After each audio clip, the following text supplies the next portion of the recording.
Video like जरूर कर लीजिए और ऐसे वीडियो लगातार फ्री में पाने के लिए चैनल को तुरंत सब्सक्राइब कर लीजिए और बेल आइकन को जरूर टैप कर लीजिए ताकि आगे भी सारे वीडियो आपको मिलते रहे। यूट्यूब में फॉलो करते हैं तो प्लीज ये वाला फ्री टेलीग्राम चैनल जरूर ज्वाइन कर लीजिएगा। सारे नोटिफिकेशन सारे अपडेट यहीं पे आते हैं, ध्यान रखिए। नमस्कार दोस्तों, स्वागत है आप सभी का ऑनलाइन एग्जाम प्रिपरेशन पर, which is the part of study for civil services. दोस्तों आज की वीडियो में हम देखने वाले हैं कंप्यूटर के कुछ इंपॉर्टेंट तथ्य। ये सीरीज चल रही है पूरी वीडियो के एग्जाम के लिए, वीडियो री एग्जाम के लिए। इसमें हमने कुछ इंपॉर्टेंट पार्ट कंप्लीट भी कर लिया है, प्लेलिस्ट बना दी गई है तो आप जाकर देख सकते हैं इसके प्रीवियस पार्ट।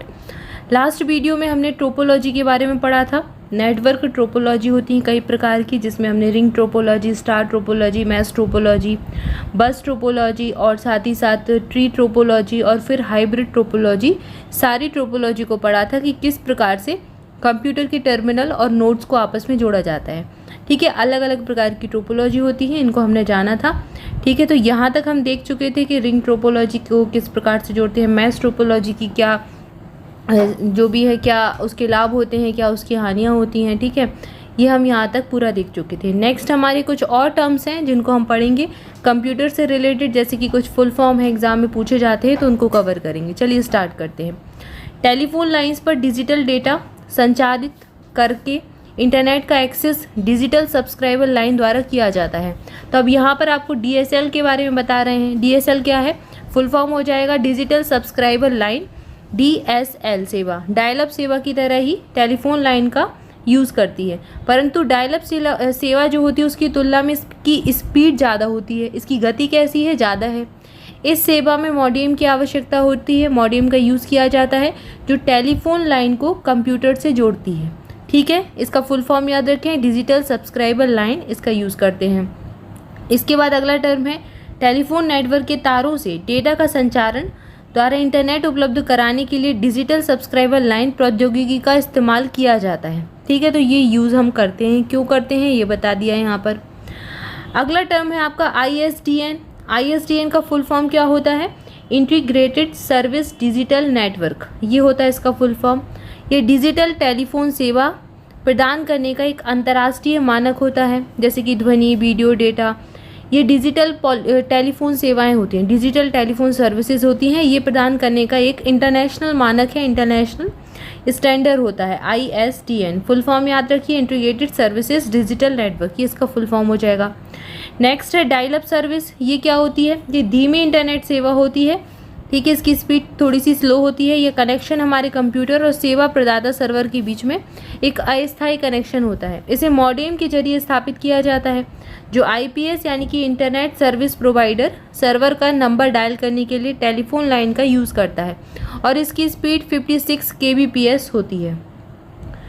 इसके अलावा कंप्यूटर के संदर्भ में एक बैकबोन आप इस्तेमाल करते हैं। बैकबोन क्या है? एक बड़ी हस्तांतरण यानी कि ट्रांसमिशन लाइन है। जैसे कि अभी हमने बस टोपोलॉजी पढ़ी थी, इन सब में क्या है, आपकी एक बैकबोन लाइन होती है, ट्रांसमिशन करती है डेटा का। ठीक है, तो बस में तो एक ही बैकबोन लाइन होती है, अगर ये ख़राब हो गई तो सारा कुछ ख़राब हो गया। ठीक है, तो ये टर्म यहाँ पर आपको बताया गया है। बैकबोन क्या है? ट्रांसमिशन लाइन होती है जो एक छोटी लाइन से सूचना संग्रहण करती है, जहाँ पर ये छोटी लाइन से संबंध होती है। ठीक है, तो कुल मिला के डेटा का ये ट्रांसमिशन करने का काम ये करती है। अगला है NIC। NIC का फुल फॉर्म क्या है? नेटवर्क इंटरफेस कार्ड, ये इसका फुल फॉर्म है। एक सर्किट बोर्ड या फिर कार्ड होता है जो कंप्यूटर में स्थापित किया जाता है ताकि कंप्यूटर को किसी भी नेटवर्क से जोड़ा जा सके। कंप्यूटर जो होते हैं आप इसको अलग अलग नेटवर्क से जोड़ लेते हैं। ये काम करता कौन है? NIC करता है, नेटवर्क इंटरफेस कार्ड। कुल मिलाकर नेटवर्क का इंटरफेस कैसे करवाया जाएगा? इस कार्ड के जरिए करवाया जाएगा। ठीक है, ये कार्ड आप डाल देंगे तो कंप्यूटर को में आप नेटवर्क को एक्सेस कर पाएंगे। ठीक है, इसके बाद अगला है हमारा मॉडेम। मॉडेम क्या होता है? मॉडेम कंप्यूटर को टेलीफोन लाइन से जोड़ता है। ठीक है, ये पूरी एक प्रक्रिया होती है जिसमें मॉड्यूलेशन डिमॉड्यूलेशन प्रक्रिया होती है, इसको जानते हैं। मॉडेम कंप्यूटर से प्राप्त होने वाली जो अंकीय डेटा है इसको एनालॉग संकेतों में चेंज कर देता है। ठीक है, विद्युत चुम्बकीय तरंगों के फॉर्म में ये परिवर्तित कर देता है, जिससे उसे टेलीफोन लाइनों से दूर दूर तक आप भेज सकते हैं।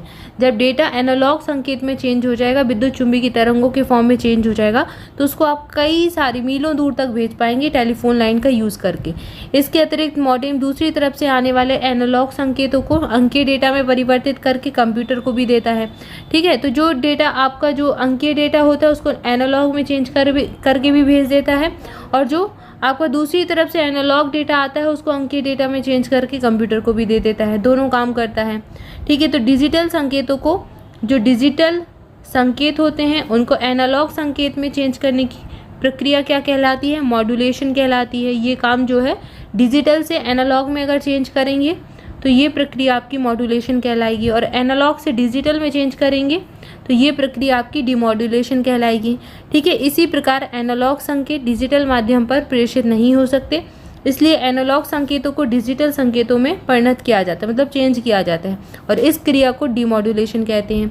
ठीक है, तो मॉडेम को समझिए, टेलीफोन लाइन का यूज़ करके संकेतों को भेजते हैं और इसी में डिजिटल से एनालॉग में चेंज करते हैं जब संकेत, तो ये प्रक्रिया मॉड्यूलेशन होती है। एनालॉग से डिजिटल करेंगे तो ये डिमॉड्यूलेशन हो जाएगी। ठीक है, इसके बाद अगला है कम्युनिकेशन डिवाइस। ये एक ऐसा हार्डवेयर होता है जिसमें हम डेटा को एक स्थान से दूसरे स्थान तक भेज पाते हैं। ठीक है, एक प्लेस से दूसरे प्लेस तक अगर डेटा का ट्रांसमिशन करना है तो कम्युनिकेशन डिवाइस से करेंगे। मॉडेम कम्युनिकेशन डिवाइस का एक अच्छा उदाहरण है। तो ये एक प्रकार की कम्युनिकेशन डिवाइस ही है जिसमें हम डेटा को एक जगह से दूसरी जगह भेजते हैं। बिना केबल के प्रयोग से नेटवर्क से कनेक्ट करने वाले डिवाइस को वायरलेस कहते हैं, जहाँ पर वायर का यूज़ नहीं किया जाता है। आजकल इसका यूज़ काफ़ी होता है। यह अनगाइडेड मीडिया के अंतर्गत आता है। वायरलेस तकनीक में हवा के माध्यम से इलेक्ट्रोमैग्नेट एनर्जी का यूज़ करके आप इंफॉर्मेशन को भेजते हैं। इसमें कई सारे प्रकार होते हैं। वायरलेस मीडिया के अंतर्गत क्या क्या आता है, जैसे कि रेडियो वेव, माइक्रोवेव। ठीक है, ये इसी तकनीक पर काम करता है। आपका सैटेलाइट हुआ, सबसे ज़्यादा इसका यूज़ होता है आजकल। वीसैट होता है आपका, जो DTH एंटीना लगा होता है, ये भी इसी तकनीक पर काम करता है। और इंफ्रारेड, ये सब आपके वायरलेस तकनीक पर काम करते हैं। ठीक है, इसके बाद अगला टर्म है वाईमैक्स। वाईमैक्स का फुल फॉर्म क्या है? World wide interoperability for microwave access, ये इसका फुल फॉर्म हो जाएगा। ये एक प्रकार की दूरसंचार तकनीक ही है। इस तकनीक के माध्यम से, इस टेक्नोलॉजी के यूज़ से एक कंप्यूटर दूसरे कंप्यूटर से बिना तारों की सहायता से संपर्क स्थापित कर सकता है। ठीक है, एक कंप्यूटर दूसरे कंप्यूटर से कनेक्ट हो सकता है बिना तारों की सहायता से। तो ये तकनीक ये काम करती है वाईमैक्स। यह इंटरनेट और सेल्युलर दोनों नेटवर्क पर काम करता है और यह सेवा भारत में सबसे पहले जयपुर में आरंभ की गई थी। जयपुर कहाँ पर है? राजस्थान में है। तो सबसे पहले यहाँ पर इस सेवा को स्टार्ट किया गया था। इसके बाद नेक्स्ट टर्म है ब्लूटूथ और वाईफाई। ये क्या है? ये दोनों ही वायरलेस संप्रेषण तकनीक है, वायरलेस कम्युनिकेशन टेक्नोलॉजी है, परंतु दोनों की कार्य प्रणालियों में अंतर होता है। ब्लूटूथ 2.4 गीगाहर्ट्ज़ की रेडियो फ्रिक्वेंसी का यूज़ करता है जहां अन्य ब्लूटूथ डिवाइस से जुड़ता है, और वाईफाई का काम क्या है? 2.4 गीगाहर्ट्ज़ से 5 गीगाहर्ट्ज़ रेडियो फ्रिक्वेंसी का यूज़ करके हाई स्पीड इंटरनेट सर्विस ये प्रदान करता है। वाईफाई से क्या मिलता है आपको? इंटरनेट सर्विस मिल जाती है। ब्लूटूथ किसी दूसरे डिवाइस से जुड़ने के लिए पैन यानी कि पर्सनल एरिया नेटवर्क का यूज़ करता है। ये हम पढ़ चुके हैं पहले, अगर आपने प्रीवियस वीडियो देखे हैं तो उसमें हम पैन वैन ये सारे पढ़ चुके हैं। नेटवर्क के टाइप के, कौन सा पर्सनल एरिया नेटवर्क होता है, कौन सा वाइल्ड एरिया नेटवर्क होता है, लोकल एरिया नेटवर्क होता है, ये सारी चीज़ें हम पढ़ चुके हैं। तो ब्लूटूथ क्या यूज़ करता है? पैन का यूज़ करता है, पर्सनल एरिया नेटवर्क का यूज़ करता है। वाईफाई क्या यूज़ करता है? वाईफाई WLAN का यूज़ करता है। ठीक है, यहाँ पर क्या करता है? वाइल्ड एरिया नेटवर्क का यूज़ करता है। ब्लूटूथ और वाईफाई का यूज़ करके समय दृष्टिगत स्तर पर पंक्तिबद्ध होने की आवश्यकता नहीं होती। ठीक है, तो इनका यूज़ करके कुल मिलाकर आप कम्युनिकेशन, ये टेक्नोलॉजी है, आप एक जगह से दूसरी जगह डेटा भेज पाते हैं। ब्लूटूथ का यूज़ किया जाता है कम गीगाहर्ट्ज़ में, और वाईफाई का यूज़ किया जाता है 2.4 गीगाहर्ट्ज़ से 5 गीगाहर्ट्ज़ रेडियो फ्रिक्वेंसी का यूज़ करके। इससे इंटरनेट सेवा का यूज़ किया जाता है वाईफाई का यूज़ करके। वाईफाई का फुल फॉर्म क्या होता है? वायरलेस फिडिलिटी, ये इसका फुल फॉर्म होता है। वायरलेस टेक्नोलॉजी मानक है, इसका use wireless local area network तैयार करने में किया जाता है। इसके द्वारा कंप्यूटर, लैपटॉप, मोबाइल फ़ोन इत्यादि जो भी उपकरण हैं आपके, आप सेल फ़ोन यूज़ करते हैं, आप आजकल एंड्रॉयड यूज़ करते हैं, ठीक है, लैपटॉप यूज़ करते हैं, तो इन सभी में आप इंटरनेट का एक्सेस करने के लिए वाईफाई का यूज़ करते हैं, वायरलेस फिडिलिटी का। ब्लूटूथ एक बेदार संचार अभिकरण है। ये इसमें थोड़ा सा और डिटेल में यहाँ पर आपको एक्सप्लेन किया गया है कि ब्लूटूथ क्या है। वायरलेस संचार अभिकरण होता है, वायरलेस कम्युनिकेशन डिवाइस। डिवाइस क्या, एक प्रकार का आप समझ लें कि वायरलेस कम्युनिकेशन करने की एक टेक्नोलॉजी है। इसके माध्यम से विभिन्न डिजिटल उपकरणों, ठीक है, जो भी डिजिटल आपके उपकरण होते हैं जैसे कि कंप्यूटर आदि के अंदर एक लघु रेडियो ट्रांसमीटर लगा दिया जाता है जिसकी सहायता से सूचनाओं का आदान प्रदान होता है। ठीक है। तो ब्लूटूथ में आप देखते हैं एक मोबाइल से दूसरे मोबाइल तक आप डेटा भेज देते हैं, कोई इमेज भेजनी है वो भेज देते हैं, कुछ और भेजना है वो भी भेज देते हैं। तो ये काम इसी के कारण संभव हो पाता है। इस टेक्नोलॉजी के बाद कंप्यूटर को मॉडेम, प्रिंटर आदि से जोड़ने के लिए तारों की जाल बिछाने की समस्या से निजात मिल जाता है। क्यों? क्योंकि वायरलेस है तो वायर तो होगा ही नहीं, तार तो होंगे ही नहीं। क्लियर है। इसके बाद एक टर्म आता है WLL, wireless and local loop. ये इसका संक्षिप्त रूप है। यह वायरलेस संचार प्रणाली है।